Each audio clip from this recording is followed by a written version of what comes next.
நான் நாராயணன் பேசுறேன். இன்னைக்கு ஃப்ரண்ட் லோடிங்கோட ஸ்பெஷாலிட்டிஸை பத்தி பேச வந்திருக்கேன். ஃப்ரண்ட் லோடிங்கை பொறுத்த வரைக்கும் என்ன டெக்னாலஜியில வாஷ் பண்ணும், எந்தெந்த மாதிரி ட்ரெஸ் போட்டுக்கலாம், எந்த நாட்டோட கொலாபரேஷன் டெக்னாலஜி இருந்தால் நம்ம நாட்டு மக்களுக்கு பெஸ்ட், அதே மாதிரி எவ்வளவு துணி போடலாம், இதுக்கு எவ்வளவு வாட்டர் கன்சப்ஷன் எடுக்கும், எவ்வளவு கரண்ட் கன்சப்ஷன் எடுக்கும், இதை எப்படி பாதுகாக்கிறது, அப்படிப்பட்ட விஷயங்களை இன்னைக்கு எக்ஸ்பிளைன் பண்ண வந்திருக்கேன். ஃபர்ஸ்ட் ஃப்ரண்ட் லோடிங் அப்படின்னா உண்மையிலே வாஷிங் சூப்பரா இருக்கும். எதனால அப்படின்னா ஃப்ரண்ட் லோடிங்கோட டெக்னாலஜி அப்படிங்கிறப்ப தம்புல் வாஷ் டெக்னாலஜி. தம்புல் வாஷ் அப்படிங்கிறப்ப கும்மி துவைக்கிற டெக்னாலஜி, அதனால வாஷிங் நல்லா இருக்கும். அதுக்கடுத்து ஃப்ரண்ட் லோடிங்கை பொறுத்த வரைக்கும் எத்தனை தடவை வாஷ் பண்ணோம் அப்படின்னா, பொதுவாக சொல்றது அப்படின்னா ஃப்ரண்ட் லோடிங்கை பொறுத்த வரைக்கும் 2 தடவை வாஷ் பண்ணி 3 தடவை ரின்ஸ் பண்ணி ஒரு 90% ஸ்பின் பண்ணி கொடுக்கும். அதுக்கடுத்து ஃப்ரண்ட் லோடிங்ல உள்ள இன்பில்ட் ஹீட்டர் இருக்கும். தேவை அப்படின்னா உங்களுக்கு வாஷ் பண்றப்ப மட்டும் ஹாட் வாட்டர் எடுத்துக்கிறோம், அலசறப்ப கம்பல்சரியா நார்மல் வாட்டர் எடுத்துக்கிறோம். ஹாட் வாட்டர்ல வாஷ் பண்றப்ப ஒரு ஹைஜீனிக் வாஷ் கிடைக்கும். ஏன் ஹைஜீனிக் வாஷ் கிடைக்குது அப்படின்னு பாத்தீங்கன்னா, துணியில இருக்கிற டெப்தா இருக்கிற அளவுக்கு லூஸ் பண்றதுனால ஒரு ஹைஜீனிக் வாஷ் கிடைக்குது. அதுக்கடுத்து சில பேர் சொல்லுவாங்க, நம்ம ஊர்ல அடிக்கிற வெயிலுக்கு சுடுதண்ணி தேவையா அப்படின்னு கேட்பாங்க. இன்னைக்கு உள்ள சூழ்நிலைக்கு 50% கண்டிப்பா ஹாட் வாட்டர் தேவைப்படும். ஏன் தேவைப்படும்? போர்வை, ஜீன், பெட்ஷீட் நம்மளால டெய்லி வாஷ் பண்ணவே முடியாது. வீக்லி ஒன்ஸ் இல்ல 10 டேஸ்க்கு ஒரு தடவை வாஷ் பண்றோம் அப்படின்னா ஹாட் வாட்டர்ல வாஷ் பண்றப்போ ஒரு ஹைஜீனிக் வாஷ் கிடைக்கும். பவுடரோ லிக்விடோ நல்லா டைலூட் ஆகும். அதுக்கடுத்து பசங்க ஸ்கூலுக்கு போறாங்க, செம்மண் கரை, கிரேவி கரை. அதே மாதிரி நம்ம வீட்டுல ரொம்ப வயசானவங்க இருக்காங்க, கை குழந்தைங்க யாராவது இருக்காங்க, நம்ம வீட்டுக்கு யாராவது ஒரு கெஸ்ட்னு வர்றாங்க அப்படின்றப்ப ஹாட் வாட்டர்ல வாஷ் பண்றப்ப ஒரு ஹைஜீனிக் வாஷ் கிடைக்கும். அப்படிங்கிறப்ப இன்னைக்கு உள்ள சூழ்நிலைக்கு ஹாட் வாட்டர்ங்கிறது ரொம்ப ரொம்ப அவசியம். அதுக்கடுத்து இதுல என்னென்ன மாதிரி துணி போடலாம் அப்படிங்கிறப்ப, ஐஎஃப்பியை பொறுத்த வரைக்கும் முழுக்க ஒரு இந்தியன் கம்பெனி. அப்ப இந்தியன் ட்ரெஸ்ஸுக்காகவே டிசைன் பண்ணுது. அதுல இந்தியன் ட்ரெஸ் அப்படின்னா சில கம்பெனிகள்லாம் பாத்தீங்கன்னா வேற நாட்டோட கொலாபரேஷன் இருக்கும். சில நாடுகள்ல ஜீன் கிளாத்தா போடுவாங்க, சில நாடுகள்ல பனியன் கிளாத்தா போடுவாங்க, சில நாடுகள்ல உள்ளன் கிளாத்தா போடுவாங்க. ஆனா நம்ம உலகத்திலே பாத்தீங்கன்னா வித்தியாசமான உலக நாடுகள் போடுற எல்லா துணிகளும் நம்ம போடுவோம். அது போக நம்ம இந்தியன் கண்டிஷன் வர்றப்ப நம்மளுடைய கலாச்சாரம், நம்மளுடைய ஃபங்க்ஷன் அப்படின்னு வர்றப்ப நம்ம நிறைய நம்மளுடைய கலாச்சாரப்படி நிறைய ட்ரெஸ், லேடிஸ் ட்ரெஸ், குழந்தைங்க ட்ரெஸ் எல்லாமே ஒர்க்கிங் வச்சோம். அப்படிங்கிறப்ப அந்த மாதிரி ட்ரெஸ் ஐஎஃப்பில போட்டுக்கலாம். அப்ப நம்ம இதுல என்னென்ன மாதிரி ட்ரெஸ் போடலாம் அப்படின்னா, டெய்லி யூஸ் பண்ற பேண்ட், ஷர்ட், சாரி, சுடிதார்ஸ், பனியன், லுங்கி போட்டுக்கலாம். பனிகாலத்துல யூஸ் பண்ற கம்பளி ஐட்டம் போடலாம், உள்ளன் கிளாத்து போடலாம், போர்வை, ஜீனு, பெட்ஷீட், தலையினோட ரஃபான மெட்டீரியல் போட்டுக்கலாம்.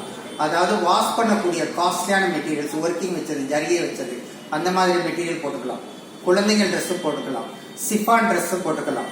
அதே மாதிரி ரொம்ப காஸ்ட்லியான டிசைன் பண்ணது, ஒர்க் வச்சது, அந்த மாதிரி எல்லா விதமான துணிகளையும் போட்டு வாஷ் பண்றதுனால ஐஎஃப்பியை பொறுத்த வரைக்கும் 100% வாஷிங் மிஷின் அப்படிங்கிறோம். எவ்வளவு துணி லோட் பண்ணலாம்? சராசரியா ஒரு 6.5 கிலோ வாஷிங் மிஷின் அப்படின்னு பாத்தீங்கன்னா, எல்லா துணியும் கலந்து போடுறீங்க. 2 பேண்ட், 2 ஷர்ட், 2 சாரீஸ், 2 சுடிதார், 2 பனியன், லுங்கி அப்படி நான் மிக்சிங் பண்ணி போடுறேன் அப்படின்னா 12 இருந்து 15 துணி போடலாம். அப்படி போடுறப்ப எப்பயும் நான் சொல்ற அளவு போடுறீங்க அப்படின்னா, சில நேரம் ஒரு சிலது பெரிய கிளாத்தா இருக்கும், சிலது சின்ன கிளாத்தா இருக்கும். ஆவரேஜா போடுறப்ப 12 இருந்து 15 போட்டதுக்கு அப்புறம் ஒரு கை உள்ள விட்டு பார்த்தோம் அப்படின்னா ஈஸியா ஃப்ரீயா போயிட்டு வந்தது அப்படின்னா நீங்க தாராளமா நீங்க யூஸ் பண்ணிக்கலாம். அதுக்கடுத்து வெறும் சிங்கிள் காட் போர்வையா போடுறீங்க அப்படின்னா 3 போட்டுக்கலாம். வெறும் டபுள் காட் போர்வையா போடுறீங்க அப்படின்னா 2 போட்டுக்கலாம். சில பிளாங்கெட் எல்லாம் 5 கிலோ 5.5 கிலோ இருக்கும். அந்த மாதிரி இதெல்லாம் போடுறப்போ ஒன்னே தான் போடணும். ஜீன்ஸ் மட்டும் போடுறீங்க அப்படின்னா 5 ஜீன்ஸ் போடலாம். சாரீஸ் மட்டும் போடுறீங்க அப்படின்னா 7 சாரீஸ் போடலாம். பேண்ட் ஷர்ட் செட்டா போடுறீங்க அப்படின்னா 5 செட்டு போட்டுக்கலாம். இப்படி போட்டு நம்ம ப்ராப்பரா யூஸ் பண்ணோம் அப்படின்னா உண்மையிலேயே சூப்பரா இருக்கும். ஃப்ரண்ட் லோடிங்க்கு எவ்வளவு வாட்டர் கன்சப்ஷன் எடுக்கும்? இது 2 தடவை வாஷ் பண்ணி 3 தடவை ரின்ஸ் பண்ணிருக்குன்னு சொல்லியிருக்கோம். அப்ப வாஷ் பண்றப்ப மட்டும் பாத்தீங்கன்னா உங்களுக்கு 10 இருந்து 12 லிட்டர் தண்ணி எடுக்கும். அதே ரின்ஸ் பண்றப்ப அப்படிங்கிறப்ப 13 இருந்து 15 லிட்டர்.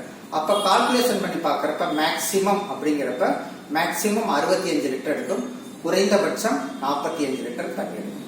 அதுக்கடுத்து இதுக்கு பவர் கன்சப்ஷன் எவ்வளவு வரும் அப்படின்னா, நீங்க ஹாட் வாட்டர்லயே வாஷ் பண்றீங்க அப்படின்னா உங்களுக்கு ஒரு சைக்கிள் முடிகிறதுக்கு உங்களுக்கு மேக்சிமம் உங்களுக்கு 0.75 அதாவது 3/4 யூனிட் தான் எடுக்கும். இதே நீங்க கோல்டு வாட்டர்லயே நான் வாஷ் பண்றேன் அப்படின்னா 0.5 பவர் கன்சப்ஷன்ங்கிறது ஃப்ரண்ட் லோடிங்ல ரொம்ப ரொம்ப கம்மியா இருக்கும்.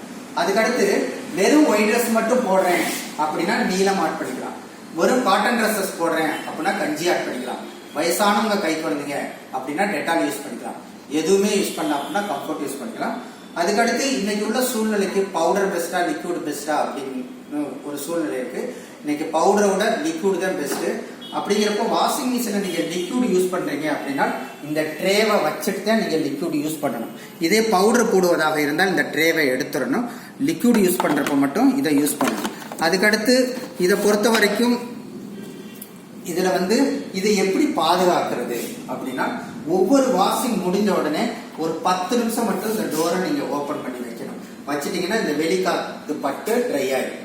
அதுக்கடுத்து நீங்க ஒவ்வொரு முறையும் நீங்க ட்ரெஸ் உள்ள போடுறப்ப நம்மளுடைய பேண்ட்ல ஷர்ட்ல ஏதாவது திங்ஸ், அதாவது டிக்கெட்டு, அதே மாதிரி அமௌண்ட், வண்டியோட key chain, purse, ATM card, debit card, அந்த மாதிரி கார்டுகள் ஏதாவது இருக்கான்னு செக் பண்ணிட்டு போடுறது ரொம்ப ரொம்ப பெஸ்ட்.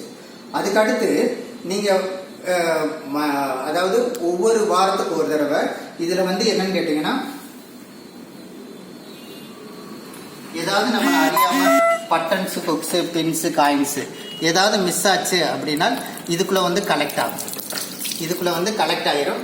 அது மட்டும் மாசத்துக்கு ஒரு 15 நாளைக்கு ஒரு தடவை நீங்க எடுத்து இதை செக் பண்ணி பார்த்துக்கணும். ஏன்னா ஒவ்வொரு மிஷின்ல பாத்தீங்கன்னா இப்ப திறந்தப்பே தண்ணி வரும். ஏன்னா ஒரு கிளாஸ் அளவுக்கு தண்ணி இருக்கும், எப்பயுமே இருக்கும். இப்போ ஒரு புது மிஷின் நீங்க வாங்குறப்பே இருக்கும். அப்படிங்கிறப்ப எப்பயுமே இந்த இடத்துல நிற்கும். அப்படிங்கிறப்ப பட்டன், சுட்ஸ், பின்ஸ் ஏதாவது காயின் மிஸ் ஆயிடுச்சு அப்படின்னா இதுல கலெக்ட் ஆயிடும். அதனால கண்டிப்பா நீங்க வாரத்துக்கு ஒரு தடவை இதை எடுத்து நீங்க கிளீன் பண்ணணும். அதுக்கு அடுத்து என்னன்னா இந்த வாஷிங் மிஷினை பொறுத்த வரைக்கும் நான் ஏற்கனவே சொன்னேன் ஓபன் பண்ணி வைக்கணும்னு. நமக்கு வெளியில தெரியிற பார்ட்டுக்கு பேரு ட்ரம்னு பேரு. இதுக்குள்ளே இன்னொரு பார்ட் இருக்கும் டப்பு. அதுங்கிறப்ப அதை நம்ம காய வைக்க முடியாது.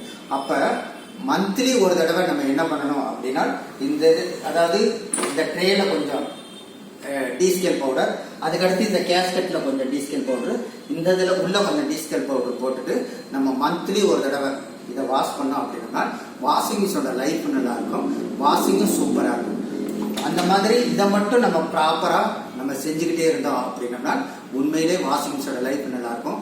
ஒன் டைம் பர்ச்சேஸ் பண்றோம், வாங்குறோம், வாஷிங் குவாலிட்டிக்காக வாங்குறோம், வாஷிங் நல்லா இருக்கணும், லைஃப் நல்லா இருக்கணும். எனக்கு பட்ஜெட் பிரச்சனையில ஒன் டைம் பர்ச்சேசிங் சுப்பீரியாரிட்டியா வாங்குறோம் அப்படின்னா ஃப்ரண்ட் லோடிங்கிறது இருக்கிறதுலே ரொம்ப ரொம்ப பெஸ்டானது. இதை நம்ம கரெக்டா எவ்வளவு துணி போடணும், எந்த அளவு போடணும், இதை எப்படி பாதுகாக்கணும் அப்படின்னு நம்ம இதை மட்டும் நம்ம ஒரு வரைமுறையில தெரிஞ்சு வச்சுக்கிட்டோம் அப்படின்னா ஃப்ரண்ட் லோடிங்கை பொறுத்த வரைக்கும் வாஷிங்கும் சூப்பரா இருக்கும், வாஷிங் மிஷினோட லைஃபும் நல்லா இருக்கும். நன்றி.